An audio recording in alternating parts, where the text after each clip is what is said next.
PV. Anwar എം.എൽ.എയുടെ ഗുരുതര ആരോപണങ്ങളിൽ വിശ്വസ്തരെ സംരക്ഷിച്ച സംസ്ഥാന സർക്കാർ ADGP M.R. അജിത് കുമാറിനെതിരെ അന്വേഷണം പ്രഖ്യാപിച്ചെങ്കിലും ക്രമസമാധാന ചുമതലയിൽ നിന്ന് മാറ്റില്ല. Political secretary P. ശശിയും സ്ഥാനത്ത് തുടരും. അൻവറുമായുള്ള ഫോൺ സംഭാഷണ വിവാദത്തിൽപ്പെട്ട പത്തനംതിട്ട SP S. സുജിത്ദാസിനെതിരായ നടപടി സ്ഥലം മാറ്റത്തിൽ ഒതുങ്ങി. സർക്കാരിനെയും പാർട്ടിയെയും പ്രതിരോധത്തിലാക്കിയ ആരോപണങ്ങൾക്ക് പിന്നാലെ P.V. അൻവർ ഇന്ന് മുഖ്യമന്ത്രിയുമായി കൂടിക്കാഴ്ച നടത്തും. ഉപ്പ് തിന്നവർ വെള്ളം കുടിക്കുമെന്ന് മന്ത്രി P.A. മുഹമ്മദ് റിയാസ് പറഞ്ഞു. P. ശശിയുമായി ബന്ധപ്പെട്ട ചോദ്യങ്ങളിൽ നിന്ന് മുഹമ്മദ് റിയാസ് ഒഴിഞ്ഞുമാറി. മുഖ്യമന്ത്രി ചൂണ്ടിക്കാട്ടിയതുപോലെ ഏതെങ്കിലും തരത്തിലുള്ള പുഴുക്കുത്തുണ്ടെങ്കിൽ അതിന് ഒരു തരത്തിലും വെച്ചു പൊറപ്പിക്കുന്ന നിലപാടുണ്ടാകില്ല. പാർട്ടി സെക്രട്ടറി പറഞ്ഞതുപോലെ തെറ്റാര് ചെയ്താലും തെറ്റിനോട് ഒരു തരത്തിലും സന്ധി ചെയ്യുന്ന നിലപാടല്ല ഇടതുപക്ഷം കൈക്കൊള്ളുക. ഉപ്പ് ആര് തിന്നാലും വെള്ളം കുടിച്ചിരിക്കും. അത് മുഖ്യമന്ത്രിയുടെ ഓഫീസിലായിരുന്നു. ഇതിനിടെ SP സുജിത്ദാസിനെതിരായ സ്വർണ്ണക്കടത്ത് ആരോപണത്തിൽ കസ്റ്റംസ് പ്രിവെന്റീവ് വിഭാഗം പ്രാഥമിക അന്വേഷണം തുടങ്ങി. ഞങ്ങളുടെ പ്രതിനിധികൾ VA ഗിരീഷ്, B. ദിലീപ് കുമാർ, വിഷ്ണു സുരേഷ് തത്സമയ വിവരങ്ങളുമായി. ആദ്യം B. ദിലീപ് കുമാറിലേക്ക്. ദിലീപ്, ഇന്നലെ നമ്മൾ കരുതിയത് ADGP M.R. അജിത് കുമാറിനെയൊക്കെ സ്ഥാനത്ത് നിന്ന് മാറ്റി നിർത്തിക്കൊണ്ടുള്ള ഒരു അന്വേഷണമാകും ഉണ്ടാവുക എന്നുള്ളതാണ്. കാരണം രാജ്യത്തിൻ്റെ തന്നെ ചരിത്രത്തിൽ കണ്ടിട്ടില്ലാത്ത തരത്തിലാണ് മുഖ്യമന്ത്രി ഇന്നലെ ഒരു പൊതുവേദിയിൽ അദ്ദേഹം ഇരിക്കെ തന്നെ ഇങ്ങനൊരു അന്വേഷണമൊക്കെ പ്രഖ്യാപിച്ചത്. എന്നാൽ രാത്രിയാകുമ്പോൾ അദ്ദേഹത്തെ മാറ്റുന്നില്ല, പകരം ഒരു അന്വേഷണ സംഘത്തെ പ്രഖ്യാപിക്കുന്നു എന്ന വിവരമാണ് പുറത്തു വന്നത്. എന്താണ് സർക്കാർ ഈ തരത്തിലേക്ക്? ഇപ്പോൾ തന്നെ പ്രതിപക്ഷത്തിന്റെ വിമർശനം ഇന്നലെയൊക്കെ ഉയർന്നു കേട്ടതാണ്. ഇപ്പോഴും അവർ വലിയ വിമർശനം ഉന്നയിക്കുന്നു. എന്തുകൊണ്ടാകാം ഇങ്ങനെ ഒരു നടപടിയിലേക്ക്, ഒരു ഐവാഷ് എന്ന തരത്തിലേക്ക് ഈ അന്വേഷണ പ്രഖ്യാപനത്തെ സർക്കാർ മാറ്റിയത്? അനുജ, അസാധാരണമായ ഒരു അന്വേഷണ പ്രഖ്യാപനമായിരുന്നു ഇന്നലെ മുഖ്യമന്ത്രിയുടെ ഭാഗത്തു നിന്നുണ്ടായത്. പൊതുവേദിയിൽ സംസ്ഥാനത്തെ ഒരു ഉന്നത ഉദ്യോഗസ്ഥനെതിരെ പരസ്യമായി അന്വേഷണം പ്രഖ്യാപിക്കുക. പക്ഷേ പിന്നീട് തിരുവനന്തപുരത്ത് മുഖ്യമന്ത്രി എത്തിയപ്പോൾ കോട്ടയത്തായിരുന്നു ഈ അന്വേഷണ പ്രഖ്യാപനം. കേരള പോലീസ് അസോസിയേഷൻ്റെ സംസ്ഥാന സമ്മേളന വേദിയിലായിരുന്നു മുഖ്യമന്ത്രി ഈ ആരോപണ വിധേയനായ ADGP M.R. അജിത് കുമാറിനെ കൂടി ഇരുത്തിക്കൊണ്ട് അന്വേഷണം പ്രഖ്യാപിച്ചത്. പിന്നീട് തിരുവനന്തപുരത്ത് എത്തിയപ്പോഴാണ് മുഖ്യമന്ത്രിയുടെ നിലപാട് മാറിയത്. DGP ഷേഖ് ദർവേഷ് സാഹിബ് മുഖ്യമന്ത്രിയുടെ ഓഫീസിലെത്തി ഏതാണ്ട് മണിക്കൂറുകളോളം ചർച്ച നടത്തി. ഈ ചർച്ചയിലാണ് അന്വേഷണ സംഘത്തെ തീരുമാനിച്ചത്. മുഖ്യമന്ത്രിയുടെ ഓഫീസാണ് ഈ അന്വേഷണ സംഘത്തിൽ ആരൊക്കെ വേണം എന്ന പട്ടിക നൽകിയത്. IG സ്പർജൻ കുമാർ ഉൾപ്പെടെയുള്ള ഉദ്യോഗസ്ഥരാണ് ഈ അന്വേഷണ സംഘത്തിൽ ഉണ്ടാവുക. ഇതിൽ DGP ഷേഖ് ദർവേഷ് സാഹിബ് ഇതിന് നേതൃത്വം നൽകും. പക്ഷേ ഈ അന്വേഷണവുമായി ബന്ധപ്പെട്ട് ഈ ആരോപണ വിധേയനെ ആ കസേരയിലിരുത്തിക്കൊണ്ട് അന്വേഷണം നടത്തുന്നത് ഉചിതമല്ല. പ്രത്യേകിച്ച് ആരെങ്കിലുമൊക്കെ PV അൻവറിന് രഹസ്യമായി സഹായങ്ങൾ, വിവരങ്ങളൊക്കെ നൽകിയിട്ടുണ്ടെങ്കിൽ അവർക്കൊക്കെ അത് ഭീഷണിയാണ്. അതുകൊണ്ട് ആരോപണ വിധേയനെ ആ ചുമതലയിൽ നിന്ന് മാറ്റി നിർത്തിക്കൊണ്ട് വേണം അന്വേഷണം എന്നതായിരുന്നു DGP ഷേഖ് ദർവേഷ് സാഹിബിൻ്റെ ആവശ്യം. പക്ഷേ മുഖ്യമന്ത്രി ഈ ആവശ്യം തള്ളിക്കളയുകയും ADGP M.R. അജിത് കുമാറിനെ ക്രമസമാധാനത്തിൻ്റെ ചുമതലയുള്ള ADGP എന്ന നിലയിൽ തന്നെ തുടരാൻ അനുവദിക്കുകയും ചെയ്തു. മാത്രമല്ല, ഈ ADGPക്കെതിരെ ഏതെങ്കിലും തരത്തിലുള്ള നടപടിയെടുക്കുകയാണെങ്കിൽ അത് മുഖ്യമന്ത്രിയുടെ പൊളിറ്റിക്കൽ സെക്രട്ടറി P. ശശിക്കും തുല്യ ബാധ്യത വരുന്ന കാര്യമാണ്. P. ശശിയെ ആ സ്ഥാനത്ത് നിർത്തിക്കൊണ്ട് ADGPക്കെതിരായി മാത്രം അന്വേഷണം എന്നത് ഒരുപക്ഷെ വലിയ തോതിൽ ചർച്ചയാകപ്പെടുകയും പ്രതിപക്ഷമൊക്കെ അത് കൂടുതൽ ഉപയോഗിക്കുകയും ഒരുപക്ഷെ CPI അടക്കമുള്ള ഘടകകക്ഷികളിൽ നിന്ന് സമ്മർദ്ദം ശക്തമാവുകയും ചെയ്യും. അതുകൊണ്ടുകൂടിയാണ് മുഖ്യമന്ത്രി ADGP സ്ഥാനത്ത് M.R. അജിത് കുമാറിനെ തുടരാൻ അനുവദിച്ചത്. ഇന്നലെ കോട്ടയത്ത് പോലീസ് അസോസിയേഷൻ്റെ സംസ്ഥാന സമ്മേളന വേദിയിൽ M.R. അജിത് കുമാർ നടത്തിയ പ്രസംഗത്തിൽ പോലും അദ്ദേഹത്തിന് ഒരുപക്ഷെ ഇത് ഈ പദവിയിലുള്ള അവസാനത്തെ പ്രസംഗമായിരിക്കുമോ എന്ന തരത്തിൽ പോലും അദ്ദേഹം പരസ്യമായി അവിടെ പറഞ്ഞതാണ്. താൻ ചെയ്ത കാര്യങ്ങൾ, ഈ കസേരയിലിരുന്നു കൊണ്ട് ചെയ്ത കാര്യങ്ങളൊക്കെ വിശദീകരിക്കുകയും ഇനിയൊരവസരം ഒരുപക്ഷെ തനിക്ക് ലഭിച്ചേക്കില്ല, അതുകൊണ്ട് എല്ലാ കാര്യങ്ങളും താൻ ഇവിടെ പറയുകയാണെന്ന് ADGP വരെ പറയുകയും ചെയ്തതാണ്. പക്ഷേ അതിനുശേഷമാണ് മുഖ്യമന്ത്രി ഈ നിലപാടിൽ, അതായത് അജിത് കുമാറിനെ കൈവിടേണ്ടതില്ല എന്ന നിലപാടിൽ ഉറച്ചു നിന്നത്. ഈ DGP ഷേഖ് ദർവേഷ് സാഹിബിൻ്റെ കീഴിലുള്ള ഈ ഉദ്യോഗസ്ഥർ, അന്വേഷണ സംഘത്തിലെ ഉദ്യോഗസ്ഥരൊക്കെ തന്നെ M.R. അജിത് കുമാറിൻ്റെ കീഴിൽ ഉള്ള ഉദ്യോഗസ്ഥർ കൂടിയാണ്. മാത്രമല്ല, ഈ DGP സ്ഥാനത്ത് അടുത്ത വർഷം ജൂലൈ 31-നാണ് അദ്ദേഹം വിരമിക്കേണ്ടത്.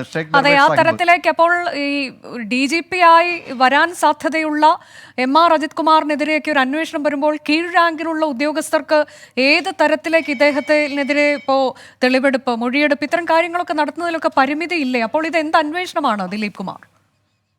അനുജ, അത് തന്നെയാണ് ഇപ്പോൾ ഉയരുന്ന വലിയ ചോദ്യം.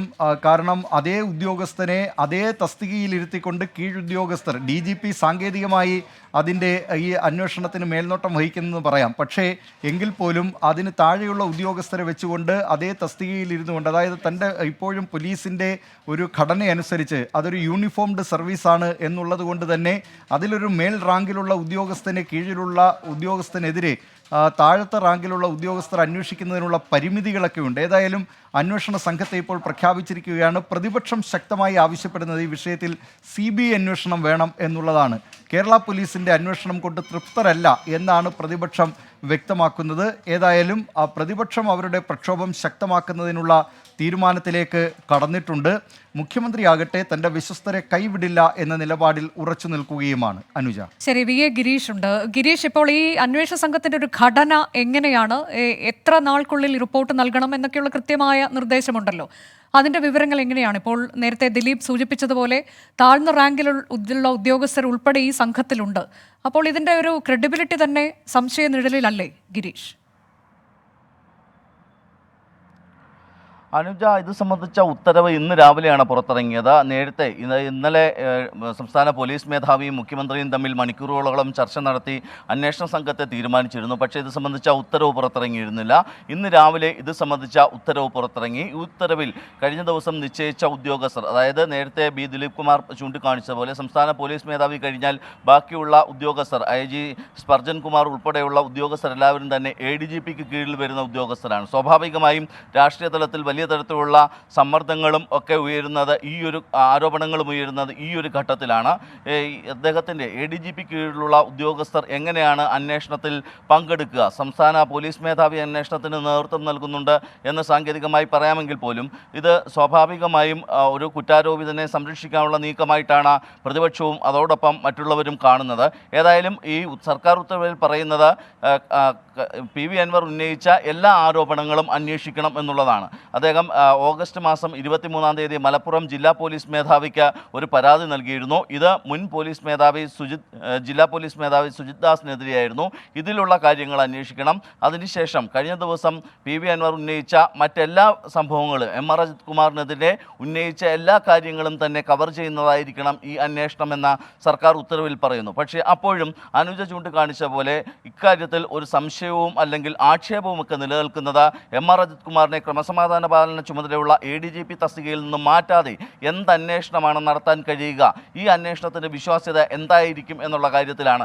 ഏതായാലും ഒരു മാസത്തിനകം റിപ്പോർട്ട് നൽകണം എന്നുള്ളതാണ് സംസ്ഥാന സർക്കാർ ഇപ്പോൾ സംസ്ഥാന പോലീസ് മേധാവിയോടും അല്ലെങ്കിൽ ഈ അന്വേഷണ സംഘത്തോടും നിർദ്ദേശിച്ചിരിക്കുന്നത്. ഏതായാലും ഇതുമായി ബന്ധപ്പെട്ട രാഷ്ട്രീയ ആരോപണങ്ങൾ വീണ്ടും തുടരുക തന്നെയാണ്. കാരണം ഇത് CPM-ന് ഉണ്ടാക്കുന്ന ചലനങ്ങളൊക്കെ വളരെ വലുതാണ്. ഏതായാലും ഇന്ന് PV അൻവർ മുഖ്യമന്ത്രിയെ കാണുന്നുണ്ട്. 12 മണിക്കാണ് മുഖ്യമന്ത്രിയുമായി അദ്ദേഹം കൂടിക്കാഴ്ച നടത്തുന്നത്. ഇതിനുശേഷം വിശദമായി മാധ്യമങ്ങളോട് ഇക്കാര്യം സംസാരിക്കും എന്നും അറിയിച്ചിട്ടുണ്ട്. ഇതിൽ ഏറ്റവും സുജിത്ദാസിനെതിരെ ഒരു സ്ഥലം മാറ്റത്തിൽ ഒതുക്കുന്നു നടപടി. എന്നാൽ മറ്റ് 2 പേർ, ഇപ്പോൾ അജിത് കുമാറിനെതിരെ നടപടിയെടുത്താൽ അവിടെ P ശശിയുടെ പേരും അതേപോലെ തന്നെയുണ്ട്. അങ്ങനെ വരുമ്പോൾ P ശശിയുടെ കാര്യവും പരുങ്ങലിലാകും. അപ്പോൾ ഇതൊക്കെ കൊണ്ടായിരിക്കുമോ മുഖ്യമന്ത്രിയുടെ ഒരു സംരക്ഷണം ഗിരീഷ്? അനുജ, ഇക്കാര്യത്തിൽ സർക്കാർ ഔദ്യോഗികമായ കാര്യങ്ങളൊന്നും പറയുന്നില്ല. പക്ഷേ നമുക്ക് ഇക്കാര്യം പരിശോധിച്ച് കഴിയുമ്പോൾ നമുക്ക് മനസ്സിലാകും. കാരണം സമാനമായ ആരോപണം നേരിടുന്ന 2 പേർ, അതിൽ ഒന്ന് ക്രമസമാധാന പാലന ചുമതലയുള്ള ADGP MR അജിത് കുമാർ, മറ്റൊന്ന് മുഖ്യമന്ത്രിയുടെ പൊളിറ്റിക്കൽ സെക്രട്ടറി P ശശി. 2 പേർക്കുമെതിരെ വളരെ ഗുരുതരമായ ആരോപണമാണ് ഉയർന്നത്. ഒരുപക്ഷെ ഒരു പൊളിറ്റിക്കൽ സെക്രട്ടറിക്കും ഇതുവരെ നേരിടേണ്ടി വന്നിട്ടില്ലാത്ത, അല്ലെങ്കിൽ ഒരു ADGPക്കും ഇതുവരെ നേരിടേണ്ടി വന്നിട്ടില്ലാത്ത അത്രയും ഗുരുതരമായ ആരോപണങ്ങൾ 2 പേർക്കെതിരെയും ഉണ്ടാകുന്നു. അതിൽ ഒരാളെ മാത്രം മാറ്റി നിർത്തുമ്പോൾ മറ്റേയാളെ സംരക്ഷിക്കുന്നത് എന്ത് എന്ന ചോദ്യം സ്വാഭാവികമായും ഉയരും. ഇതിൽ നിന്ന് രക്ഷപ്പെടുക എന്നുള്ളത് തന്നെയാണ് സർക്കാർ ഇപ്പോൾ തീരുമാനിച്ചിരിക്കുന്നത്. അതിനുള്ള നീക്കമാണ് സർക്കാർ ഇപ്പോൾ നടത്തുന്നത്. അതിൻ്റെ ഭാഗമായിട്ടാണ് MR അജിത് കുമാറിനെ ആ സ്ഥാനത്ത് നിന്ന് മാറ്റാതെ ക്രമസമാധാന പാലന ചുമതലയുള്ള ADGP-ആയി നിലനിർത്തുന്നു. അതേസമയം തന്നെ പൊളിറ്റിക്കൽ സെക്രട്ടറി P ശശിയെ നിലനിർത്തിക്കൊണ്ടുള്ള ഒരു നീക്കം സർക്കാരിൻ്റെ ഭാഗത്തു നിന്നുണ്ടാകുന്നത്. പക്ഷേ ഇത് CPIM-ൽ ഉണ്ടാക്കുന്ന ചലനങ്ങൾ വളരെ ദൂരവ്യാപകമായിരിക്കും. പ്രത്യേകിച്ച് CPIM-ന്റെ സമ്മേളനങ്ങൾ തുടങ്ങുന്ന ഒരു ഘട്ടത്തിലാണ് PV അൻവർ ഇത്തരത്തിലൊരു രാഷ്ട്രീയ ബോംബ് പൊട്ടിച്ചിരിക്കുന്നത് എന്നുള്ളതാണ് ഇതിൽ ഏറ്റവും പ്രധാനം. ബ്രാഞ്ച് സമ്മേളനങ്ങൾ പക്ഷേ അപ്പോൾ നമുക്കറിയാം ഗിരീഷ്, ഇപ്പോ PV അൻവർ സംശയനിഴലിൽ നിർത്തിയിരിക്കുന്നത് ആഭ്യന്തര വകുപ്പിനെയാണ്, മുഖ്യമന്ത്രിയുടെ ഓഫീസിനെയാണ്. അങ്ങനെ വരുമ്പോൾ പക്ഷേ ഒരു ഘട്ടത്തിൽ പോലും മുഖ്യമന്ത്രിയെ കുറ്റപ്പെടുത്താൻ PV അൻവർ തയ്യാറായിട്ടില്ല എന്നുള്ളത് ശ്രദ്ധേയമാണ്.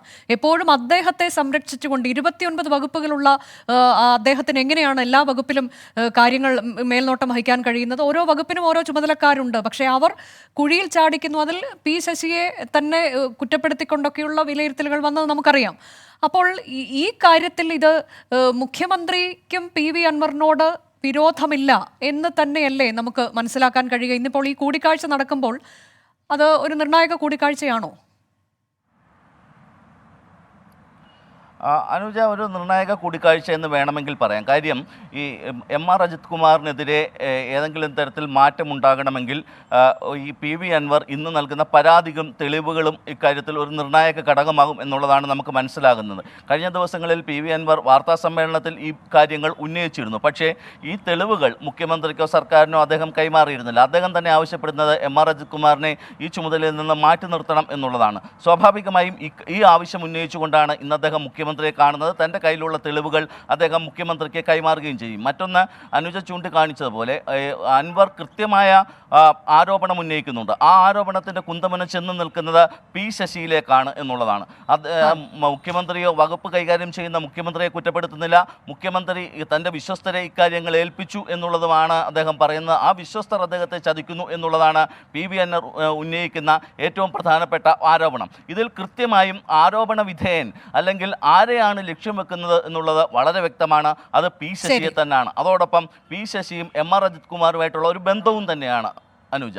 ശരി, ഇന്നിപ്പോൾ 12 മണിയോടെ PV അൻവർ മുഖ്യമന്ത്രിയെ കാണും. നിർണായകമായ ഒരു കൂടിക്കാഴ്ചയാകും. തന്റെ ആവശ്യം ഒരിക്കൽ കൂടി മുഖ്യമന്ത്രിക്ക് മുന്നിൽ നേരിട്ട് അദ്ദേഹം പറയും. ആരോപണങ്ങളുമായി ബന്ധപ്പെട്ടുള്ള കാര്യങ്ങൾ കൂടി വിശദീകരിക്കുമെന്നാണ് കരുതുന്നത്.